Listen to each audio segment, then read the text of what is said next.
ይፈተናል። ቤታችን አካባቢ ቤተሰባችን አካባቢ ያለ አለመግባባት ይፈተናል።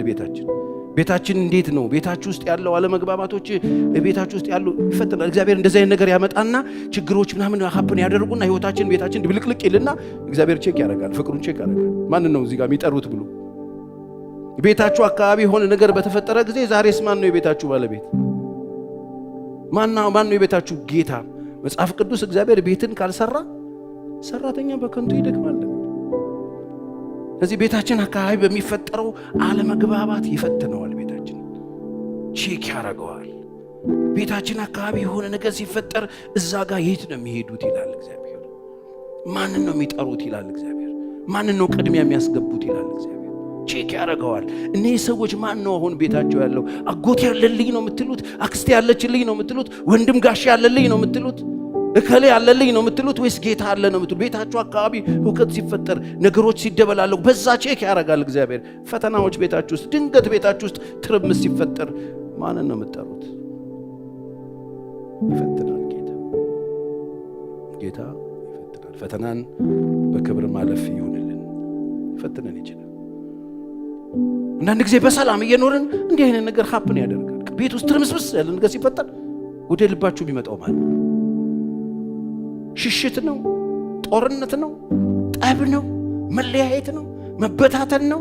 ወይንስ የቤቱ መሰረት የቤቱ ባለቤት የቤቱ ጀማሪ ምናልባት አቴንሽን ፈልጎ ናግባ ወደ ቤት እንዲባል ደጅ ላይ የቆመ ጌታ ይኖር ይሆን? ቤታችን ሲተራመስ ይፈተናል። ያን ጊዜ ያን ፈተና እንዴት ነው ያለፋችሁት? ቼካር በባልና ሚስት መካከል ግጭት ሲፈጠር መፍትሄ ለማምጣት ወዴት ነው የምትሄዱት? እግዚአብሔር ይፈትነው። አልጋ ባልጋ የሚባል ነገር የለም። አንዳንድ ጊዜ እሱ አቴንሽን ይፈልጋል። ታውቃላችሁ፣ በጣም ይገርም አምላክ። ኢግኖር ስናደርገው ስትገፉት ይሄዳል። መጨረሻ ላይ በር ላይ ቆሞ እኮ የሚያንኳኳው እኮ ለዶቅያ ነው። ኧረ ተይ፣ እኔ ሁሉ አለኝ አንዳች ኧረ ምንም የለሽም። እኔ ሁሉ አለኝ አንዳች አያስፈልገኝም። እኔ የለሽም፣ ምንም እውር ነሽ፣ ባዶ ነሽ፣ የተራቆትሽ ነሽ፣ ደሃ ነሽ። እኔ እኮ ደጅ ነኝ ያለሁት ይላል ጌታ። የትናንትናው ምህልቋ፣ የትናንትና ውበቷ፣ የትናንትና ክብሯ፣ የትናንትና ሞገሷ፣ የትናንትና የመኖሯ ምክንያት፣ ትናንትና ጌጧ፣ ትናንትና ክብሯ የነበረው ጌታ ወጥቶ ውጪ ሆነ። ትርምሶች ሲፈጠሩ ያንን ፈተና በድል ማለፍ ይሁንልን። እስቲ አሜን። በርከክ ብሎ እሱ መጥራት ይሁንልን። ትርምስምስ ሲል እኔ ቤቴ አካባቢ የሆነ ነገር ሲፈጠር ቶሎ ብዬ እሱን ነው የምፈልገው። የት ነህ? በቃ በሱ ለመቃኘት ችግሮችን በሱ አንድን ለማድረግ በሱ ለመፍታት ነው የምፈልገው። ወቅታዊ የሆነው ድምፅ ያለው እሱ ነው። መልእክት ያለው እሱ ነው። የሆነ ነገር ያለው እሱ ነው። መድኃኒት ያለው እሱ ነው። ፈተናን በድል ማለፍ ይሁንልን ወገኖቼ። ከፈተና ውጪ አንድ ሰው እዚህ ውስጥ የለም። አንድ ሰው ነው ማውራላችሁ። በየእድሜ በየልክህ ያለው ፈተና ውስጥ ነው። ፈተናዎችን ያለፋችሁ ነው እየወደቃችሁ መሄድ የፈለጋችሁ። ማለፍ ከፈለጋችሁ ጥሩት፣ መልሳለሁ እሱ። አሜን። ፈተናዎቹ ስትሆኑ ቤታችሁ ሲታወቅ፣ ቤታችሁ ሲተራመስ፣ ቤታችሁ መካከል ድንገት የሆነ አስቸጋሪ ልጅ ተነስቶባችሁ የቤታችሁ ህውከት ሲሆን፣ የቤታችሁ አስቸጋሪ ሲሆን፣ ሱሰኛ ልጅ ሲፈጠርባችሁ፣ ልባችሁን የሚያሳዝን ልጅ ሲፈጠርባችሁ፣ የሆነ ፌለሪቲ ውስጥ የገባ ልጅ ሲፈጠርባችሁ፣ ቤታችሁ ጭንቅ ውስጥ ሲገባ፣ ግራ ስትጋቡ፣ ያን ጊዜ ፊቱን ፈልጉት። ድምፅ ሊሆን ይችላል፣ እግዚአብሔር እያጨበጨበ ሊሆን ይችላል፣ አቴንሽን እየፈለገ ሊሆን ይችላል። አለውን ያልችልም የምትሉበትን መንበርከካችሁን ፈልጎት ሊሆን ይችላል። ይህ ያደርጋል እግዚአብሔር። ፈተናዎች ያመጣል። ዝም ብለን ስንጋልብ እግዚአብሔር ፓውዝ ያደርገዋል። ቤታችን ያቆመዋል። ቤታችን ወዴት ነው የሚሄዱት ብሎ በዛው በጀመርንበት ስፒድ የምንቀጥል ከሆነ መውጫ የለንም ወገኖች። አንድ ክፍል ትደጋግማላችሁ። መልሳለሁ እሱ። ያልተፈተኑ ሰዎች ናቸው በጣም ያስቸግሩ ያሉት። ፈተና የማያውቁ ሰዎች፣ የህይወት ውጣ ውረድ የማያውቁ ሰዎች፣ ቤተሰብ ማስተዳደር ምን እንደሆነ የማያውቁ ሰዎች፣ የህይወት ፈተና ምን እንደሆነ የማያውቁ ሰዎች እንዴት ጀጅ እንደሚያደርጓቸው፣ እንዴት 100 ብር ሰጥተው ጨረስከው እንደ ይለዋል በሳምንቱ። የማያውቁ ሰዎች እድሜ ልክህን $100 ከውጭ ልከውልህ እድሜ ልክህን እሱን የምትበላ ይመስላችሁ ሰዎች ይገጥመዋል። ትፈተናለህ። የማጣት ፈተና ፍዳ። እንደዚህ ያልተፈተናችሁ ግራ ያልገባችሁ ጤና አጣችሁ ተፈተናችሁ። አሁን ጤናችሁ ስታገኙ ምን እያደረጋችሁ? የጤና ማጣት ፈተና፣ መንቀሳቀስ ማጣት፣ እግር እጅ አለ መስራት፣ የሆነ ነገር መሆን፣ የምግብ አለ መፈጨት፣ የመተንፈስ ማጣት፣ የሆነ መጨነቅ፣ ግራ መጋባት፣ የማያቋርጥ ራስ ምታት፣ ማይግሬን ይዞት መብራት አጥፉልኝ የሚል ሰው ጭንቀቱ፣ ያ ነገር ፈተናውን ያቀሰው ራሴን አመመኝ ሲል ያውቃል። ሰው ራበኝ ሲል ያውቀዋል። መራብ ምን እንደሆነ ያውቀዋል። ማጣት፣ ልጆቼን ማበላው፣ ልጆቼን ማለብሰው፣ የልጆቼን ትምህርት ቤት ጨርቅ ግራ ገባኝ ብሎ የተፈተነ ሰው፣ በዛ ውስጥ ያለፈ ሰው ሌላ ሰው ማዘን ይችላል። ተፈትኖ ነው ያለፈው። እግዚአብሔርን የሚፈራው ከእናንተ መካከል ማን ነው አለ ዳዊት። እኔ ስትለው በሚመርጠው መንገድ ያስተምረዋል። ክፍሉን የሚመርጥልህ እሱ። ወገኖቼ ፈተናን በድል መፈጸም ይሆንልን። ማጣት ላይ ነው ያላችሁት። ማጣት ይቀየራል። ሰው አጥቶ አይቀርም። ለምን? የምናመልከው አምላክ ሕያው እግዚአብሔር ስለሆነ። ማጣት፣ ማግኘት፣ መውደቅ፣ መነሳት፣ መታመም፣ መፈወስ ያለበት ሁሉ ነገር ጊዜ ያለው አምላክ። የትኛው ሴሽን የትኛው ክፍል ውስጥ ነው ያላችሁት? ምን እየተማራችሁ ነው ያላችሁት? ምንድነው አሁን እናንተን እያወራላችሁ ያለው እግዚአብሔር? አጣጫው ማጣት፣ ትምህርት ቤት። የኔ የማጣቴ በጣም የትራንስፖርት በብር ከ15 ሳንቲም ከመርካቶ ካራቆሬ የሚኬድበት ዘመን 85 ሳንቲም ምናምን በሚኬድበት ዘመን የገንዘብ ማጣት ጥጉን ልንገራችሁ። ብር ተለውጦ ብር መለወጡን እኔ አላውቅም። እኔ የማውቀው 5 ብር ቢጫ ሆነ ነው ከመርካቶ የወጣሁት። ቢጫ ስጠኝ ካል ከ5 ብር ስጠኝ ነው። ብር ተቀይሮ ቢጫ 50 ብር ሆናለች። እኔ አላውቅም። ታምናላችሁ? ቲቪም ስለሌለን አላየሁም መቀየሩ። አንድ ወዳጄ ቅርብ ጊዜ እንደውም አግኝቼዋለሁ። በጣም ነው ደስ ያለኝ። በጣም የምወደው ወንድም ነው። ቸርዬ ለትራንስፖርት ብሎ ቢጫ ሰጠኝ። ቢጫዬን ተቀብዬ ታክሲ ውስጥ ውይይት ነው ይዛኝ እና ለወያላው ሰጠሁት። ሂሳብ ሲል በዚህ ሰዓት ከላ መጣ ነው ምናምን ዝርዝር ምናምን አለኝ። ያማው እንዴ ሰው ምንም ያወራው አልገባኝም። ይጮህብኛል። ምንድነው የምታወራው? እንዴ በዚህ ሰዓት ነው 50 ብር ዝርዝር አለ ሹፌር ተብሎ ከኋላ ውይይትና ተከፈተና ተጠየቀ። ተሞላልቶ ምናምን ፈልግና አምጣ አልኩ። 50 ብር ቦዱት ኬትም ብላ አምጣ። በቃ 50 ብር ስትቀየር ነው ያለው። ከገንዘብ ጋር ከተጠፋፋን ኬት አመጣለሁ? ከስራ ወጥቻለሁ። ስራ አቁሜያለሁ። አየር ላይ ነው ያለሁት። ሰው ካልሰጠኝ ኬትም ላመጣ አልችልም። እግዚአብሔር ያሳሰበው እግዚአብሔር የረዳው ሰው መጥቶ ካለባረከኝ እኔ ኬትም ላመጣ አልችልም። ሰው ኪስ አልገባም። አቁሜያለሁ። ተጠፋፋን፣ ከብር ተነፋፈቅ። ማጣት ብዙ ጊዜ ስናገር ሰምታችኋል። የልብስ ማጣት፣ የጫማ ማጣት በመቸክ ፈተና። ዛሬ ኮትና ሱሪ ለብሰን ኢንሰርት እዚህ ላይ አድርገን ምናምን ሰው ሲያይ በቃ ዝም ብለን ከሰማይ እንደዚህ ዱብ ያልን የሚመስለው ሰው አለ። እንደሱ አይደለም ብራዘር። በጣም ብዙ ማጣቶች አስተናግጃለሁ እኔ በበኩሌ። በጣም ብዙ ማጣቶች የሰው ፊት በጣም ልብልብ አድርጎኝ ኖሬያለሁ። ስሸሽ ነው የኖርኩት። ማጣት በጣም ክፉ በሽታ ነው። በማጣት ውስጥ ግን ምን ተማርክ በለኝ። ምን ተማርክ ብትለኝ፣ በማጣት ውስጥ ማጣት ምን ያህል እንደሚያም፣ ምን ያህል ሰው እንደሚያሳንስ፣ ምን ያህል ሰው እንደሚያሸማቅቅ፣ ምን ያህል ሰው እንደሚጎዳ ተምሬያለሁ። ስለዚህ ያጡ ሰዎችን ልፈርድባቸው፣ ልንቃቸው፣ አዋርዳቸው፣ ልተቻቸው የሆነ ነገር ልል አልችልም። በማንኛውም ሰዓት ሰው ባዶ ሊሆን ይችላል።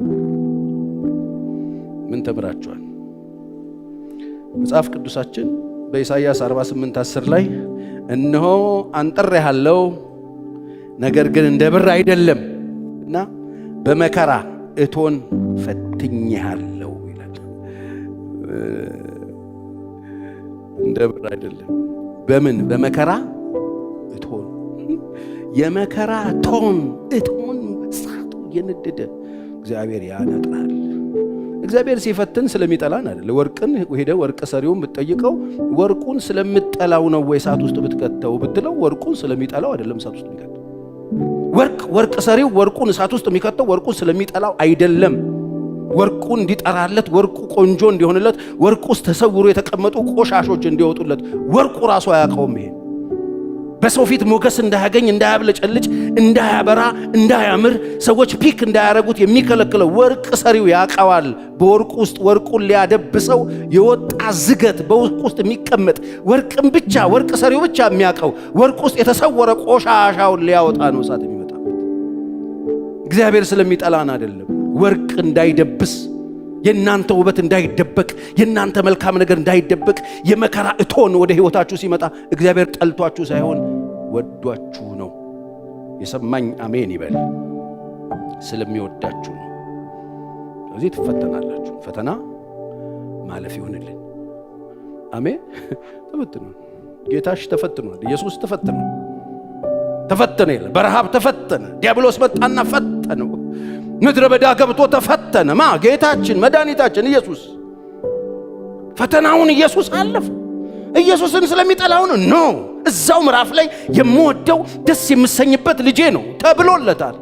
የምወደው ልጄ እርሱ ነው ብሎ አባቱ መንፈስ ወርዶበት እሱ ነው የምወደው ልጄ ነው ብሎት እዛው ምዕራፍ ላይ ነው ኢየሱስ እዛው ውስጥ የሚገባው። ስለሚጠላው አይደለም፣ ስለሚወደው በመንፈስ ተነርቶ ምድረ በዳ ገባ። ፈተና ውስጥ ገባ። ፈተናው 3 ፈተና በአንድ ጊዜ መጣበት። የምን ፈተና? የረሃብ ፈተና፣ የምግብ ዋስትና ፈተና። እስቲ ልጅ ከሆንክ ይሄን ድንጋይ ዳቦ አድርገው የሚል ፈተና፣ ረሃብ የሚባል ፈተና። በዛ በኃይለኛው ጾም ሰዓት 40 ቀንና 40 ሌሊት ኢየሱስ ተፈትኗል። እንዴት አለፈ? አባቱ ሰምቶ። ሰው ከእግዚአብሔር አፍ በሚወጣ ቃል እንጂ ያለ በእንጀራ ብቻ አይደለም እያለ በዚህ ብቻ አይደለም እያለ ነው ያለፈው። በዲያብሎስ ተፈትኗል። እስቲ ልጅ ከሆንክ ይሄንን አድርገው እየተባለ ልጅ ከሆንክ ጥቅስ ተጠቅሶ ኢየሱስ ተፈትኗል። ጥቅስ ጠቅሰው ሰዎች ይፈትኗቸው። ይሄው እግዚአብሔር ቃል ይሄን ነው የሚለው። አንተ ግን የምታወራው ሌላ ነው። የእግዚአብሔር ቃል መዝሙር 90 ላይ እግሮቻቸው እንዳይሰናከሉ መላእክቱን ስለነሱ ያዛል ተብሎ ነው የተጻፈው። ታዲያ ለተወርወርና አሳየን እስቲ አሳየን የሚል ፈተና። ልጅ ነኝ ብለሽ የለ እንዲያው፣ እሱን አግኝቻለሁ ብለሽ የለ እንዲያው፣ ድኛለሁ ብለሽ የለ እንዲያው፣ የዘላለም ሕይወት አለኝ አላልሽም እንዲያው፣ መንፈስ ቅዱስ እኔ ውስጥ አላልሽም እንዲያው፣ ቃል አለኝ አላልክም እንዲያው፣ እኮ አሳየ ነው አንተ ብሎ የእግዚአብሔር ሰው ፈተና። በየቀኑ ሕይወታችሁ በፈተና የተሞላ ነው። ፈተናውን ማለፍ እንድትችሉ እግዚአብሔር ይርዳችሁ። ፈተናውን ማለፍ የምንችለው አይናችንን እሱ ላይ ካረግን ብቻ። እሱን የምናይ ከሆነ መልሳለሁ። ምን ልበል ጌታ ውስጥ ለውጣ ኢየሱስ አባቱን ቃሉን ጭው እያለ ይመጣለታል። የእግዚአብሔር ቃል እግዚአብሔር አምላክህን አትፈታተን ተብሎ ተጽፏል እያለ ፈተናውን ጌታ ያለፈው ተፈትኗል። ቅድም እንዳልኳቸው ኢዮብ ተፈትኖ ከፈተነኝ በኋላ እንደ ወርቅ እወጣለሁ ይላል። ምንድነው ያውሉ ፈተና? የምን ፈተና? የትዳር ፈተና፣ በሚስት መናቅ፣ በሚስት መሰደብ፣ በሚስት መዋረድ። አይገርማችሁ? እኔ ቀላውጣለሁ። እኔ አንተ እዚህ በምግል እዚህ ሌትና ቀን ትጮህብኛለህ፣ አላስተኛ ብለኸኛል። እኔ ከሀገር ዞራለሁ። አንተ ደግሞ እዚህ ያልክ እዚህ ላይ ረፍት ተነሳኛለህ። ለምን ሰድበው አትሞትም? እስከ መቼ ነው እንደዚህ አይነት ኑሮ የምትኖረው? ሙልጭ የፈተናው ጥግ ልጆቹን አጥቶ፣ ቤቱን አጥቶ፣ ንብረቱን አጥቶ፣ ያለውን አጥቶ፣ ተዋርዶ ወድቆ አምጥታ ሙልጭ። ምንድነው የሚደረገው እዚህ ጋር? እንደዚህ ስትፈተን ምንድነው የሚደረገው? ቤት ሲታመስ ምንድነው የሚደረገው? ምን ላድርግ? ኢዮብ አለፈው ፈተና። ኢትዮጵያዊ ቢሆን ብዬ አስቤ አውቃለሁ። አንድ ጊዜ አንድ ነገር ልንገርሽ ብሎ መቼ መግመጥ አያቅተውም። ጉሮሮዋን ገምጦት አይደል? አንድ ጊዜ አስቸግርሽ። ድሮ እንደሱ HIV ምናምን ሰው የሚፈጅበት ጊዜ በጣም ታውቃላችሁ። ሰው እርስ በርስ ይነካከስ ነበር፣ እንደ ቫምፓየር ጀምሮ ነበር። እኛ እኮ ትንሽ ነገር ነካ ሲያደርገን ይታያል። ማንነታችን ጉልት ነው። HIV የመጣ ጊዜ እርስ በርስ ሰው እየተቦጫጨቀ ፈተና። ሁሉ ሁሉን የማጣት ፈተና፣ በአንድ ጊዜ ድሃ የመሆን ፈተና በምን አለፈው? እግዚአብሔር ሰጠ፣ እግዚአብሔር ነሳ፣ የእግዚአብሔር ስም የተባረከ ይሁን ብሎ ከእግዚአብሔር በጣም ብዙ መልካም ነገር ተቀብለናል። ምንድነው ይሄ? መጥተው ሲጨቀጭቁ ዝም በሉኝ ተውኝ አለ። እኔ ይሄ ነፍሴ ሕይወቴን በእጄ አኖራለሁ፣ ስጋዬን በጥርሴ ነክሳለሁ፣ ቢገለኝም እንኳን እርሱን ጠብቀዋለሁ ብሎ ፈተናውን ያለፈ እርሱን ጠብቀዋለሁ፣ እሱ ጻድቅ ነው እሱ። ምክንያቱም የጸለየው የእውነቱን ነው። የጸሎት ሰው ነበር። እግዚአብሔርን ያውቀዋል። የማይገባ ነገር እንደማያደርግ ያውቃል። ማንንም ይቅርታ የሚጠይቅበት ሥራ እንደማይሰራ ኢዮብ ያውቀዋል እግዚአብሔር። ዛሬ የቱ ጋር ናቸው ያላችሁት? ምን አይነት ፈተና ውስጥ ነው ያላችሁት? ኢዮብ ተፈትኗል፣ ዮሴፍ ተፈትኗል። ቃል እስኪመጣለት ድረስ ፈተነው ይላል መጽሐፍ። ብዙ ጊዜ ኢየሱስ ሰው ያንስጨላቸዋል። ገና በ17 ዓመቱ ያየው ህልም ፈተና ውስጥ ነው። የወንድሞች ጥላቻ፣ የመንገድ ፈተና፣ የጉድጓዱ እንደገና ባላደረገው ነገር ስሙ ጠፍቶ ጃኬቱ ኤግዚቢት ተይዞ በንጉሥ ሚስት ተከሶ ምስክሮች ተቆመው መስክረውበት ተጣለ። በዚህ ሁሉ ፈተና ውስጥ በእግር ብረት ደከመ ይላል። ተፈተነ። ወገኖች ፈተና አለ። ፈተናውን ማለፍ ይሆንልን። አሜን። እንደ ብር አይደለም ማለት በመከራ እቶን ፈተኛል። እንደዚህ የተፈተንሽ እህቴ ያለሽ፣ በመከራ እቶን እየተፈተናችሁ ያላችሁ፣ በመከራ እቶን ሕይወታችሁ በመከራ እቶን፣ እሳት ላይ እሳት፣ እሳት ላይ እሳት፣ ችግር ላይ ችግር፣ መከራ ላይ መከራ፣ ስቃይ ላይ ስቃይ የተደረበባችሁ ችግር አይገባችሁ ሰዎች አላችሁ። እግዚአብሔር ያወጣችሁ ከፈተናው ጋር መውጫን ይሰጣል። እዚህ ነው ጌታ ኢየሱስ ክርስቶስ ሁሉ መከራ በደረሰበት ጊዜ ከፊት ለፊቱ ያለውን ደስታ ያሰበ በመስቀል ታገሰ ይላል። ያ መከራ ታገሰ፣ ያሰበ ታገሰ። ያ ሁሉ በፊቱ የበላበት ዘይት ሳይደርቅ፣ ያ ሁሉ የበላ ያ ሁሉ የተፈወሰ ትናንት የዘመረ ጃኬቱን ለብሶ ፊቱ ቆሞ ያንን ችንካር የመታበት ደም በደም የሆነ መዶሻውን ሮማ ወታደር ይዞ አጠገቡ ቆሞ በፊቱ ያ ሁሉ ሰልፈኛ ቆሞ በግፍ ይሰቀል እያለ ቆሞ ያ ሁሉ ችግር እያየ ያ ሁሉ ወጊ ያ ሁሉ ትንኩሽት እያለ ያ ሁሉ በልቶ ነካሽ ከሃዲ እፊቱ ተሰብስቦ እያለ እንዴት ቻለው? እንዴት ቻለው? ያ የፈወሰው ሰውዬ እዚህ ጋር ቆሞ ሲጮ እንዴት ቻለው? እንዴት ቻለው? ያን መከራ ያንን ግፍ በሕይወቱ የተፈጸመውን ካልከኝ ኢየሱስ በፊቱ ያለውን ደስታ እያሰበ ነው የሚለው። በፊቱ የቆመውን የሮማ ወታደር እያሰበ አይልም። እሱም ካሰበ አይመጣውም። ክፉ ያደረጉባችሁን ሰዎች ካሰባችሁ ትክክል አይመጣም። የሚጎዷችሁን ሰዎች የምታስቡ ከሆነ ትክክል አይመጣም መልሱ። ክፉ ያደረጉባችሁን ሰዎች ካሰባችሁ መልሱ ልክ አይሆንም። ደስታችሁን አስቡት። ሁሉ ነገር ፍጻሜ ያለው። አሜን። መንፈሳዊ ሰኔ 30 አለ። የጀመርነው ሩጫ ማለቂያ ያለው ጲር ተብሎ ኳስ ሲጀመር የሚያልቅ አይመስልም ማለት ምናልባትም አሁን ያለነው እኛ ተጨመረው ሰዓት ላይ ሊሆን ይችላል። 90 ደቂቃ አልቋል። አትጠራጠሩ፣ ምንም አትጠራጠሩ። ይኸው ሀገር መንግስት ከመንግስት ጋር ህዝብ ከህዝብ ጋር እየተበላላ ነው። በቂ የሆነ ምልክቶችን መጽሐፍ መጨረሻ ላይ የሚሆኑትን ክፉ ነገሮች በሙሉ መጽሐፉ የሚነግረንን በእሱ መነጽር ስታዩት ሁሉም ነገር ተጠናቆ እያየነው ነው። ግፉን እያየነው ነው። ስግብግቦቹን እያየነው ነው። በቁም ሰዎች የሚበሉትን እያየነን ነው። ደም የሚጠጡትን እያየን ነው። እናንተ ማንን 666 ምናምን የሆነ አውሬ እየጠበቃችሁ ከሆነ ተሳስታችኋል። እኔ 666 የሚባለውን አውሬ እያየሁት ነው። ሕፃን ሲበላ አየዋለሁ። አውሬ ሆኖ ህዝብ ሲበላ አየዋለሁ። ሀገር ሲበላ አየዋለሁ። አውሬው ከዚህ በላይ ምን ቢመጣ ምን ያደርገናል? ምን ይበላል ከዚህ በኋላ ቢመጣ? እያየነው እንደ ጫት እንደዚህ ሀገር እየቀነጠፉ እየበሉ ነው ያሉት። ሌላ አውሬ ጅራታም እሳት የሚተፋ ዳይኖሰር እየፈለጋችሁ ከሆነ ተሸውዳችኋል። እየሰራ ነው ያለው። ከዚህ በላይ ምን ያረጋል ቢመጣ? ከዚህ በላይ ምን ያረጋል? ከዚህ በላይ ምንድነው የሚያረገን? ንገሩኝ። ተነቃላችሁ ነው በባክ ከነሳት ላይ ያለ ፔር የሚደረግበት ሰዓት ቀር በፊቱ እንቆማል። መልስ እንቀበላለን። ለምንድነው ፈተና ወደ ህይወታችን ይመጣው? ፈተና ሲመጣ ምንድነው የሚደረገው ህይወታችን ላይ? ፈተና በህይወታችን ሲመጣ በሚመጣበት ጊዜ ስሙኝ በደንብ ምን ይዞ እንደሚመጣ ፈተና ችግር ፈተና መከራ አይደለም ይዞ ይመጣ። ፈተና ይዞ ሲመጣ እምነታችን እንዲጨምር ነው የሚያደርገው። ፈተናዎች እምነታችንን ይጨምሩታል። ክብር ለእግዚአብሔር ይሁን። በእግዚአብሔር ላይ ያለንን ነገር እየጨመረው ይመጣል። ፈተና እምነታችንን ይጨምራል። ፈተና ስነ ምግባራችንን፣ ፈተና ንግግራችንን፣ ፈተና ኑሯችንን፣ ፈተና ማንነታችንን ይለውጠዋል። አስተሳሰባችን ይለወጣል። ንፉግ የነበሩ ሰዎች ይስተካከላሉ። ስስታምና ችጋራም የነበሩ ሰዎች ይስተካከላሉ። ንግግራቸው የተበላሸ ሰዎች ይስተካከላሉ። ልክ እየሆንን እንመጣለን።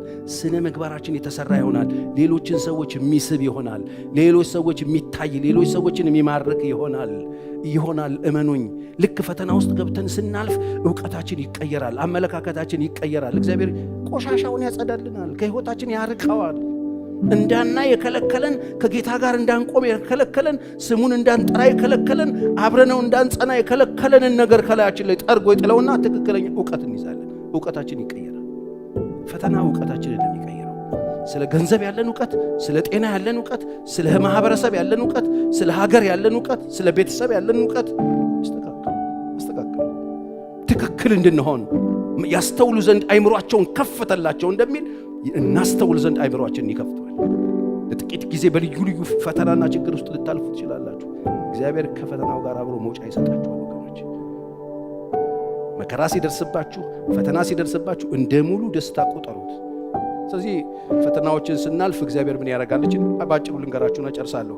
ይኸውላችሁ ፈተናዎችን ስታልፉ ግራጁዌት ካደረጋችሁ፣ ማጣትን ግራጁዌት ካረጋችሁ፣ ልዩ ሰልፎችን ግራጁዌት ካረጋችሁ፣ የሚጠሏችሁ ሰዎች በዙሪያችሁ ከበው እናንተ ሳትጠሏቸው በጎ አድርጋችሁ ካለፋችሁ፣ ማጣት ገጥሟችሁ ማጣትን በጽድቅ በእግዚአብሔር ፊት ጸንታችሁ ካለፋችሁ፣ ልዩ አይነት የቤተሰብ የመከራ ሲገጥማችሁ፣ ቤታችሁ ሲታወክና እሱ ማለፍ ስትችሉ፣ አስቸጋሪ ልጆች ተወልደውባችሁ እነሱን አንድ ላድርጋችሁ ማለፍ ስትችሉ፣ በአገልግሎታችሁ፣ በሕይወታችሁ፣ በኑሯችሁ፣ በፋይናንሳችሁ፣ በጤናችሁ የገጠማችሁን ፈተና ከጌታ ጋር ጸንታችሁ ካለፋችሁ እመኑኝ በእግዚአብሔር መንግሥት ውስጥ እንቁ አገልጋይ ትሆናላችሁ።